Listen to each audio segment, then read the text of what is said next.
Bonjour mes frères et sœurs. Est-ce que vous me recevez?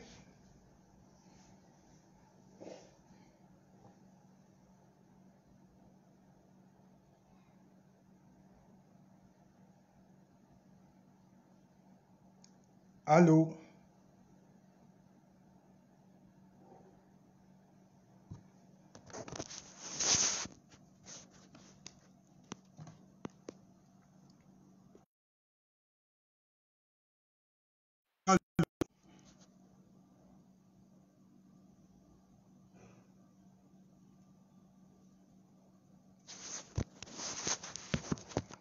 Oui, merci. Je vois que le signal passe.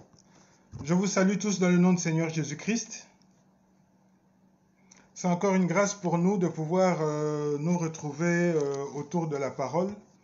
Nous voulons profiter de ce temps, vu que un peu partout dans le monde, nous sommes en plein confinement compte tenu de ce qui se passe. Mais je pense que ces temps qui nous sont donnés par le Seigneur, qui a permis qu'il y ait cette pandémie, est aussi un temps pour nous, pour pouvoir nous recueillir autour de la parole et recevoir encore le conseil divin et nous préparer encore davantage pour son retour. Inclinons nos têtes, nous allons prier, nous allons remettre ce moment entre les mains du Seigneur. Père bien-aimé, nous te remercions encore pour ces jours. C'est vrai que le monde entier est en émoi face à ce qui se passe. Les morts ne sont plus comptés, Seigneur. Les personnes contaminées, Seigneur, on ne les compte plus tellement qu'il y en a et l'émotion même n'y est plus. Mais, Seigneur bien-aimé, nous savons que c'est toi. Tu as permis, Seigneur, que cette chose arrive.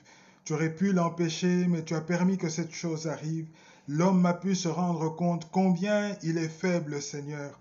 Lui qui a fabriqué des fusées, qui a fait toute une série de choses, Seigneur, qui a en cet âge où la technologie est plus qu'avancée, Seigneur, mais un petit virus a changé le programme entier de l'homme, Seigneur, et cela dans le monde entier. Ô Père bien-aimé, en ces temps difficiles, où nous sommes quasiment un peu partout dans le monde entier, confinés dans nos maisons, nous voulons, Seigneur, encore nous abandonner entre tes mains, profiter de ce moment pour pouvoir nous recueillir autour de ta parole, pour pouvoir encore prendre connaissance de ton conseil divin, Seigneur. Prends soin de nous, guide-nous, et encore en ce temps, Seigneur, parle-nous, Seigneur, révèle-nous encore ta parole, et prépare-nous pour ce temps merveilleux, le jour de Jésus-Christ. Alors que, Seigneur, que cette pandémie frappe dans le monde entier, prends soin de tous les tiens, Seigneur.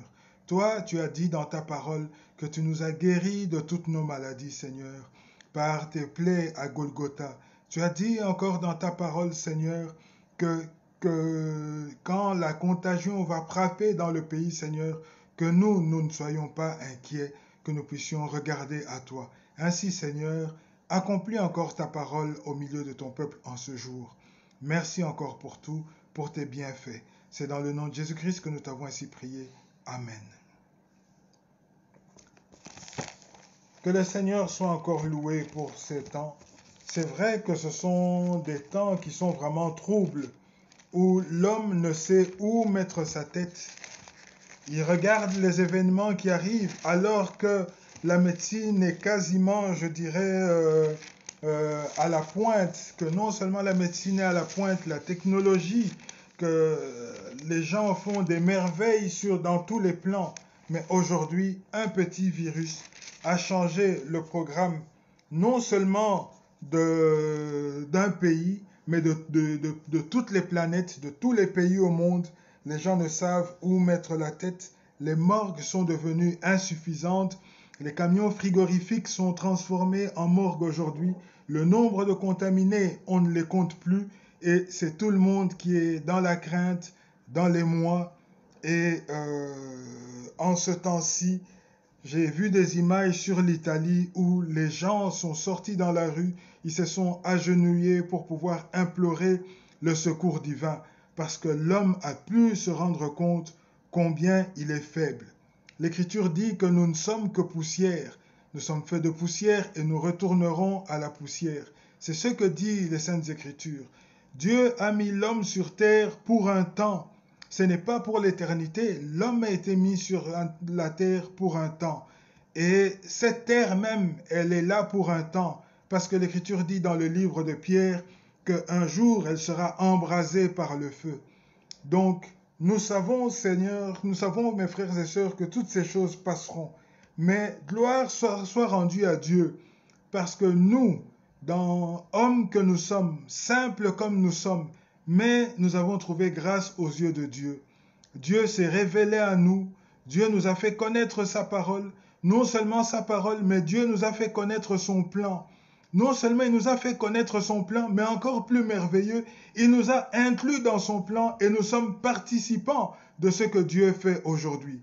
Souvenez-vous, dans le temps passé, frère Franck rend ce témoignage disant que lorsque le Seigneur lui a dit qu'il ira ça et là pour pouvoir apporter sa parole, il a dit « Seigneur, ils ne me coûteront pas, car ils ont la nourriture en abondance. » Mais le Seigneur lui a répondu « Viendra un temps où ils t'écouteront. » Et lorsque le Seigneur disait que viendra un temps où ils t'écouteront, il me voyait moi, il te voyait toi ma sœur, il te voyait toi mon frère, car aujourd'hui, nous sommes comptés parmi ceux qui écoutent ce que Dieu dit par le canal de son serviteur fidèle et prudent, ce que Dieu dit à son peuple. Nous sommes comptés parmi ceux qui écoutent.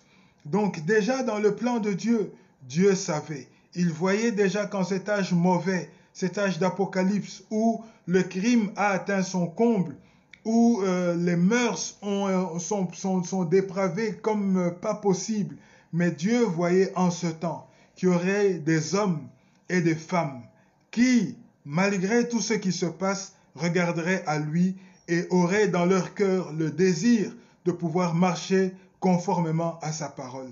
Et ceux qui avaient ce désir de pouvoir demeurer dans la volonté de Dieu, de pouvoir marcher conformément à la volonté de Dieu. L'Écriture dit dans le livre de Psaume, le psalmiste dit ceci, il dit « Éternel Seigneur, tu sais de quoi nous sommes faits. » Dieu sait de quoi nous sommes faits. Il sait que nous sommes faits de chair, d'os. Nous sommes faits de la poussière, Seigneur. Il sait cela. Et il sait comment est-ce que l'homme est faible. Mais il a fait une promesse à nous qui avons à cœur de pouvoir marcher conformément à sa parole. Nous avons lu, je crois, cette écriture la fois passée. Nous sommes dans le livre d'Ézéchiel, Ézéchiel 36. C'est une écriture que nous connaissons tous. Dieu a fait cette promesse dans Ézéchiel 36. Il dit ceci. Ézéchiel 36, au verset 25. Il dit, « Je répandrai sur vous une eau pure, et vous serez purifiés. » Et cette eau pure, nous savons que c'est l'eau de la parole, car dans le livre de Hébreux, il est dit ceci. Nous pouvons prendre dans Hébreux chapitre 8. Nous allons revenir dans Ézéchiel, mais prenons un peu dans le livre d'Hébreux.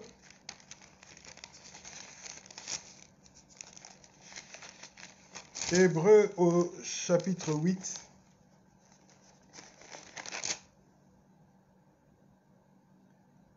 Nous prendrons au verset 10. Il dit, « Mais voici l'alliance que je ferai avec la maison d'Israël. Après ces jours-là, dit le Seigneur, je mettrai ma loi dans leur esprit, je les écrirai dans leur cœur, je serai leur Dieu, et ils seront mon peuple. » Mais lorsque nous allons encore dans le livre d'Éphésiens, plus précisément, nous avons déjà lu encore cette écriture, dans Éphésiens chapitre 5, nous revenons simplement sur des choses que nous connaissons déjà, que nous avons déjà eu à lire.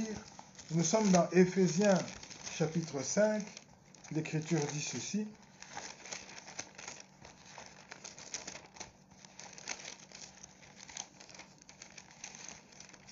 Éphésiens chapitre 5.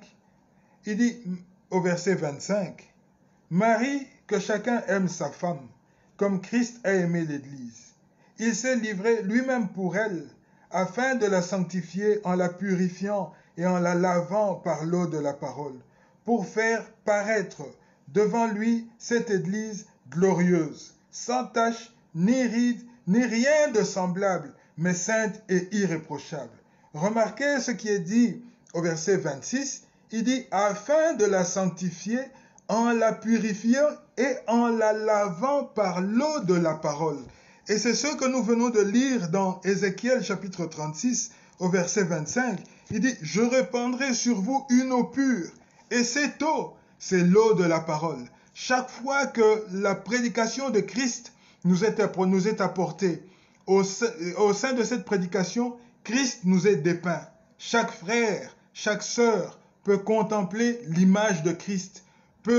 Chaque frère peut se voir comme dans un miroir et voir tout ce qui ne va pas en lui et dire, Seigneur, voilà ce que désire ta parole, voilà quelle est ta volonté, mais regarde ce que moi je suis, regarde ce que j'ai encore, regarde ce que je fais. Seigneur, ôte cela de moi, ôte cela afin que je puisse être comme Christ, car notre désir est d'être comme Jésus-Christ. Nous prendrons cette écriture-là plus tard, mais voilà ce qu'il dit encore. Il dit, je vous purifierai de toutes vos souillures et de toutes vos idoles. Je vous donnerai un cœur nouveau, et je mettrai en vous un esprit nouveau. J'ôterai de votre corps le cœur de pierre, et je vous donnerai un cœur de chair. Je mettrai mon esprit en vous, et je ferai en sorte que vous suiviez mes ordonnances, et que vous observiez et pratiquiez mes lois. Mais lorsque nous considérons ici encore ce verset, nous voyons que tout, c'est le Seigneur lui-même qui le fait. Quelle est la part de l'homme? Quelle est notre part? Notre part à nous, c'est de pouvoir s'abandonner entre ses mains. S'abandonner totalement entre ses mains. Regardez ce que le Seigneur dit, ce qui est écrit concernant le Seigneur dans le livre de Hébreux au chapitre 10. C'est encore une écriture que nous avons eu à considérer. Dans Hébreux chapitre 10, il est dit ceci. Verset 5. C'est pourquoi Christ entrant dans le monde dit, tu n'as voulu ni sacrifice, ni offrande, mais tu m'as formé un corps. Tu n'as agréé ni holocauste, ni sacrifice, alors j'ai dit, voici, je viens. Dans le rouleau du livre, il est question de moi, pour faire, ô Dieu, ta volonté. Voilà ce qui doit être trouvé dans la vie de chaque homme. C'est de pouvoir faire la volonté de Dieu. C'est ça. Lorsque nous considérons la conversion de Paul, lorsqu'il a rencontré le Seigneur sur le chemin de Damas, Paul a dit ceci, « Seigneur, que veux-tu que je fasse ?» Paul, qui avait le projet de pouvoir se rendre à Damas, il avait l'autorisation de souverain sacrificateur, il avait une mission à accomplir. Mais lorsqu'il a rencontré Jésus-Christ, le programme de la vie de Paul a changé. Une seule question a été posée. Seigneur, que veux-tu que je fasse? À partir de ce jour-là, ce n'était plus la volonté de Paul qui se réalisait dans sa vie, mais c'était la volonté du Seigneur qui se réalisait dans la vie de Paul. De même aussi, cette expérience qui a été valable pour Paul, elle est valable pour chaque frère et pour chaque sœur. Lorsque notre Seigneur a rencontré lorsque notre chemin, a rencontré celui du Seigneur, une seule question devait être posée, et encore aujourd'hui doit être posée, c'est Seigneur, que veux-tu que je fasse? C'est pour ça que, comme Paul le dit, en toute chose, dites toujours, non pas je ferai, non pas ceci, mais si le Seigneur veut. Parce que le désir du croyant, c'est quoi? C'est que dans notre vie, s'accomplisse simplement ce que Dieu a résolu. Mais pour encore apporter un éclaircissement sur ce que nous venons de lire dans le livre d'Ézéchiel, l'Écriture dit ceci, au verset 25, « Je répandrai sur vous une eau pure et vous serez purifiés. Et je vous purifierai de toutes vos souillures et de toutes vos idoles. Je vous donnerai un cœur nouveau et je mettrai en vous un esprit nouveau. J'ôterai en vous le cœur de pierre et je vous donnerai un cœur de chair. » Remarquez que dans l'Ancien Testament, le Seigneur Dieu, qu'avait-il fait avec Moïse?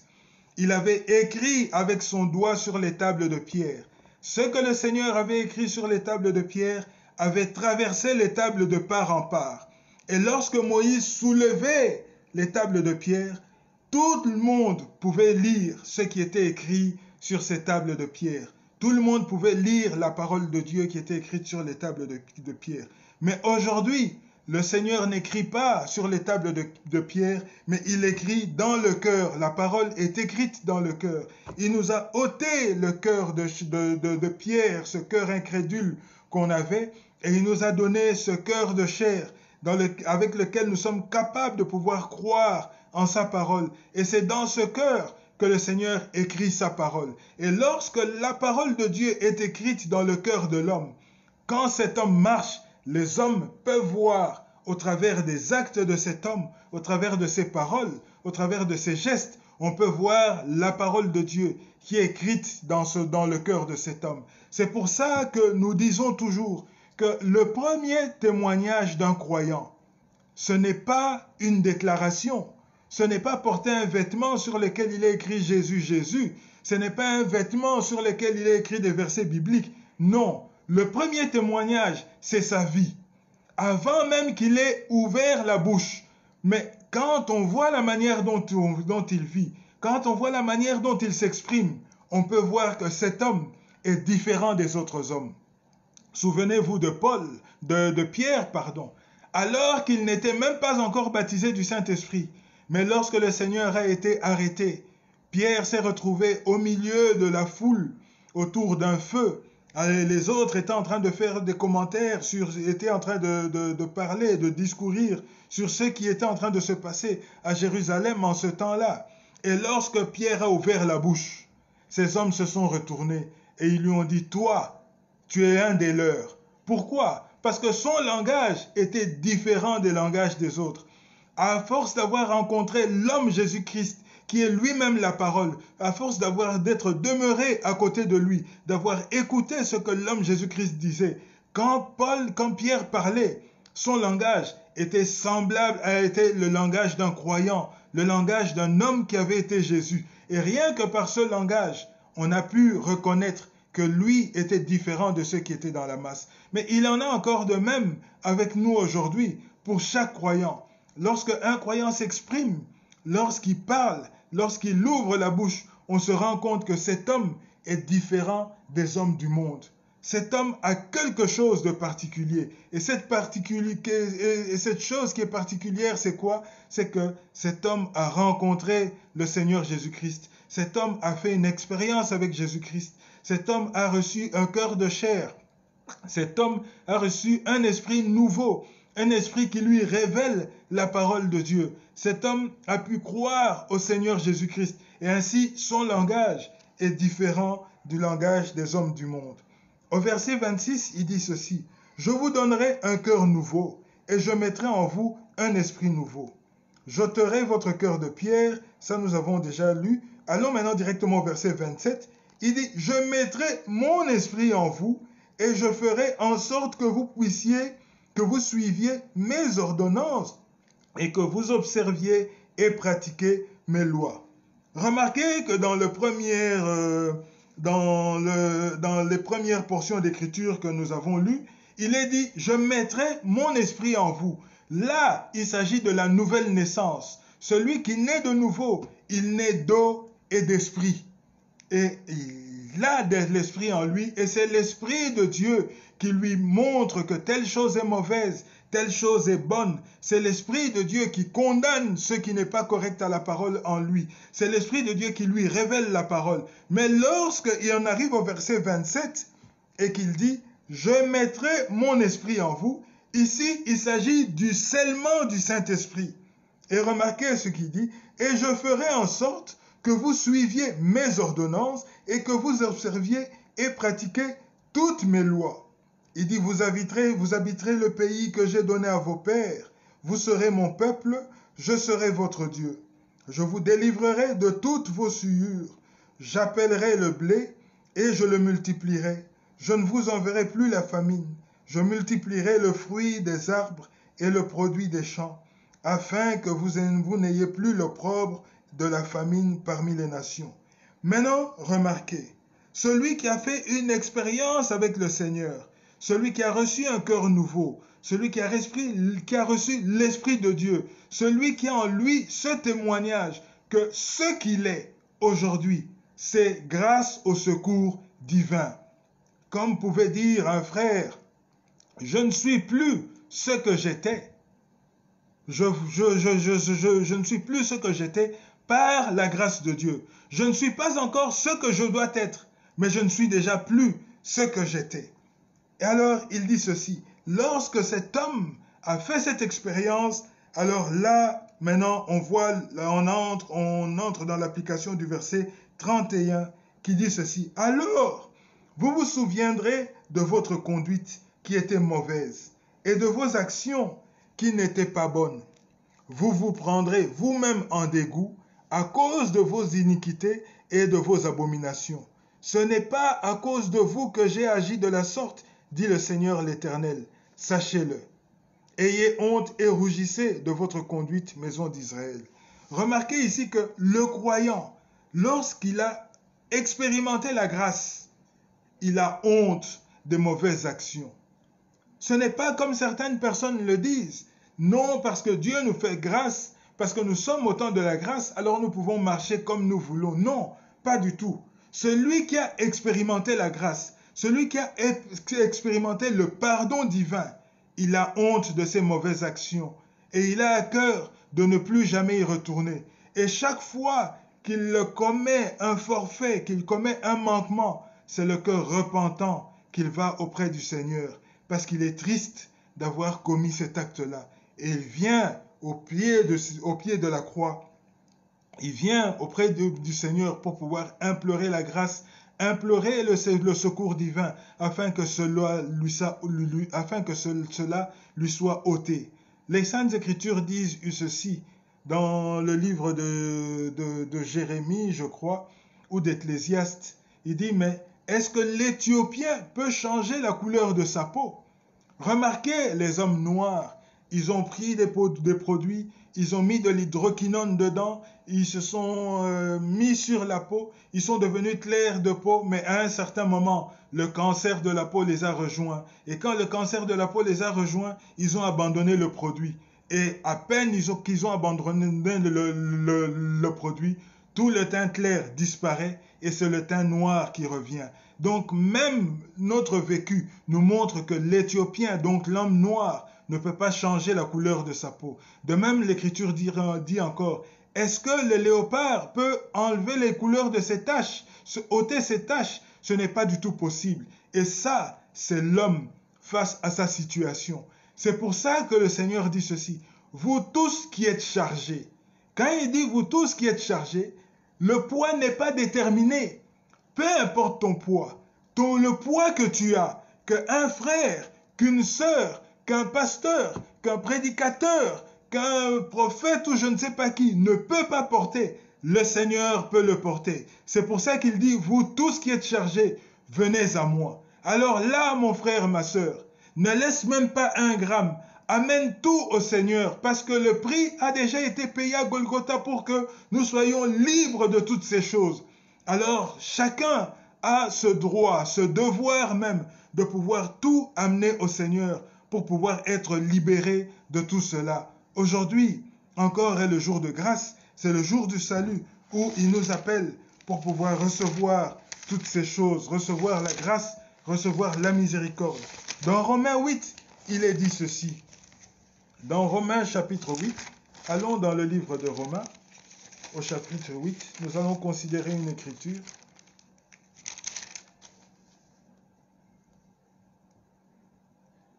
Dans Romains chapitre 8 au verset 28, il dit ceci. Nous savons du reste que toute chose concourt pour le bien de ceux qui aiment Dieu, de ceux qui sont appelés selon son dessein. Il dit car ceux qu'il a connus d'avance, il les a aussi prédestinés à être semblables à l'image de son Fils, afin que son Fils soit le premier-né de beaucoup de frères. Remarquez ici que la prédestination, c'est pour un but bien déterminé. Dieu nous a aimés, il nous a choisis, il nous a prédestinés pour être semblables à l'image de Jésus-Christ. C'est pour ça qu'il nous lave par l'eau de la parole. Il nous lave par l'eau de la parole afin que nous soyons à l'image de Jésus-Christ. Et il dit ceci, « Et ceux qu'il a prédestinés, il les a aussi appelés. Et ceux qu'il a appelés, il les a aussi sanctifiés. Et ceux qu'il a sanctifiés, et ceux qu'il a appelés, il les a aussi justifiés. Et ceux qu'il a justifiés, il les a aussi glorifiés. » Mais dans la bonne traduction, il est dit aussi, il leur a aussi donné la gloire céleste. Remarquez comment est-ce que le plan de Dieu nous est pleinement dépeint ici. Ceux qu'il a appelés, ceux qu'il a prédestinés, il les a aussi appelés. Et ceux qu'il a appelés, il les a aussi justifiés. Et ceux qu'il a justifiés, il leur a aussi donné la gloire céleste. Alors Paul dit ceci. Mais que dirons-nous donc à l'égard de ces choses? Si Dieu est pour nous, qui sera contre nous? Lui qui n'a point épargné son propre Fils, mais qui l'a livré pour nous tous, comment ne nous donnera-t-il pas aussi toutes choses avec lui? Verset 33. Qui accusera les élus de Dieu? C'est Dieu qui justifie. Qui les condamnera? Christ est mort. Bien plus, il est ressuscité. Il est à la droite de Dieu. Il intercède pour nous. Qui nous séparera de l'amour de Christ lorsque nous considérons tout cela? C'est vrai, nous pouvons nous poser cette question. Mais qu'est-ce qui peut nous séparer de l'amour de Christ? Remarquez dans Romains chapitre 1, il est dit ceci. Verset 1er. Paul, serviteur de Jésus-Christ, appelé à être apôtre, mis à part pour annoncer l'évangile de Dieu, évangile qui avait été promis auparavant de la part de Dieu par ses prophètes dans les saintes Écritures. Ici, lorsque nous lisons dans le premier verset, après la virgule, l'Écriture dit « mis à part pour annoncer l'évangile de Dieu ». Paul n'a pas été mis à part lorsqu'il est né. Paul n'a pas été mis à part lorsque le Seigneur l'a rencontré sur le chemin de Damas. Paul a été mis à part avant la fondation du monde, lorsque Dieu était en train de concevoir son plan, lorsqu'il était en train de préciser ce qui allait se passer dans le premier âge de l'Église. Il avait déjà mis à part Paul comme messager de ce premier âge. De même, Paul a été... Excusez-moi.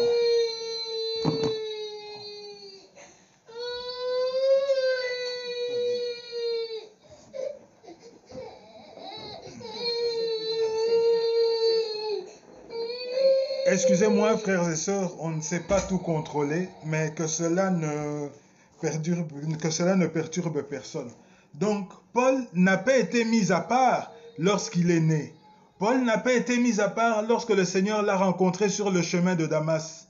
Paul n'a pas été mis à part dans le Nouveau Testament. Non, Paul a été mis à part avant même la fondation du monde. Lorsque Dieu était en train de pouvoir concevoir le plan, il avait déjà prévu qui serait le messager du premier âge de l'Église. Et pour le premier âge de l'Église, c'était déjà Paul qui avait été choisi comme messager. Et lorsque les temps furent accomplis pour que le messager du premier âge de l'Église apparaisse, alors Paul apparut. Et lorsqu'il a fallu que le temps fût accompli pour que le Seigneur le rencontre sur le chemin de Damas, pour que Paul entre en action, alors le Seigneur est allé à sa rencontre sur le chemin de Damas. De même, mon frère, ma sœur, vous n'avez pas été mis à part lorsque vous êtes nés. Non, ce n'est pas lorsque nous avons commencé à faire de bonnes actions que Dieu nous a mis à part. Non, déjà dans le plan, Ésaïe dit, nous avons été prédestinés avant la fondation du monde. Donc déjà avant la fondation du monde, Dieu nous avait déjà prédestinés. Pourquoi nous ne sommes pas nés avant Jésus-Christ?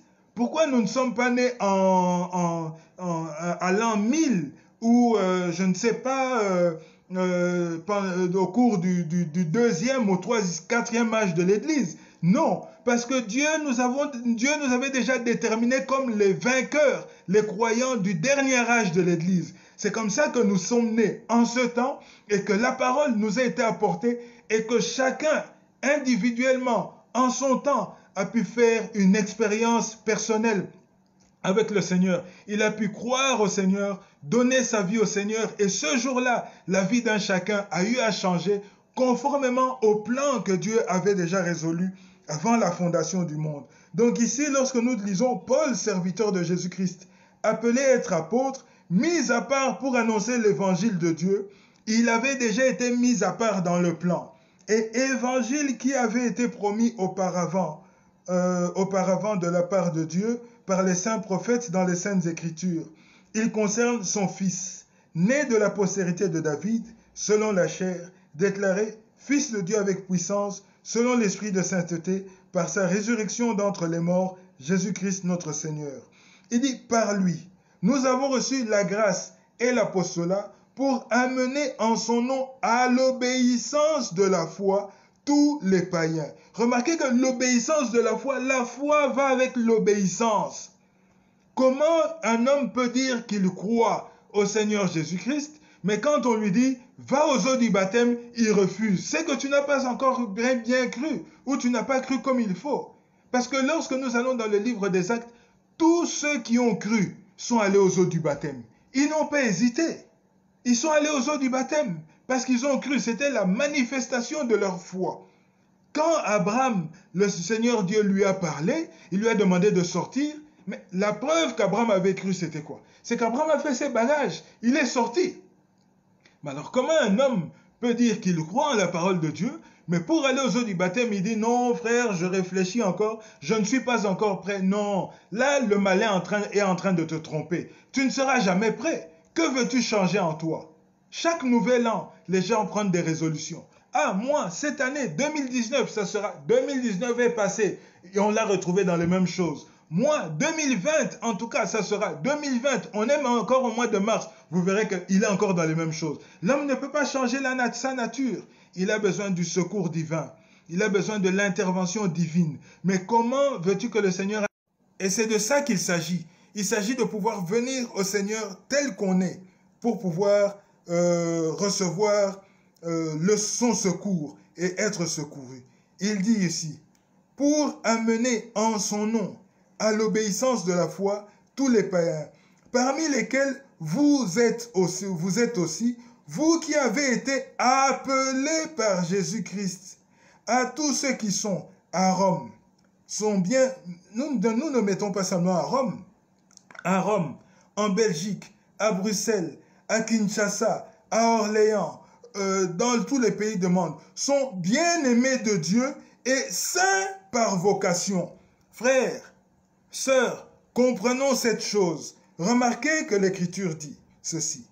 Pour amener en son nom à l'obéissance de la foi tous les païens, parmi lesquels vous êtes aussi, vous qui avez été appelés par Jésus-Christ.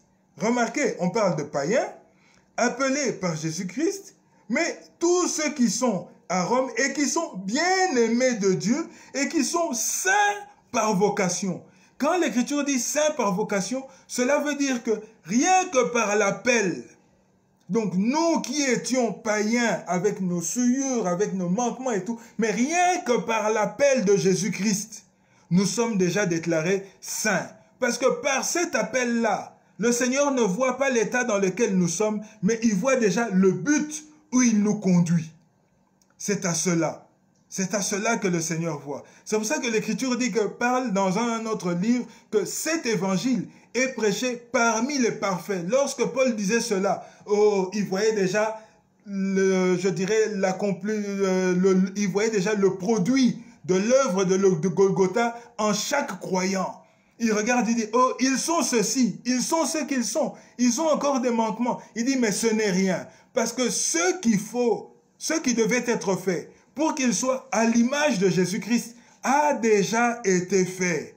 Cela a déjà été fait. Donc là, ils sont simplement dans un devenir, qu'ils reçoivent simplement la parole et tout ce qui est en eux sortira. Remarquez, mes frères et sœurs, quand un enfant naît, mais il naît, si c'est une fille, tout est déjà en elle. Un garçon, tout est déjà en lui. On ne va pas l'amener à la pharmacie pour dire non, cet enfant commence déjà à avoir 7 mois, alors on va aller à la pharmacie, on va demander des dents, ou bien il faut qu'on amène à l'hôpital pour qu'on puisse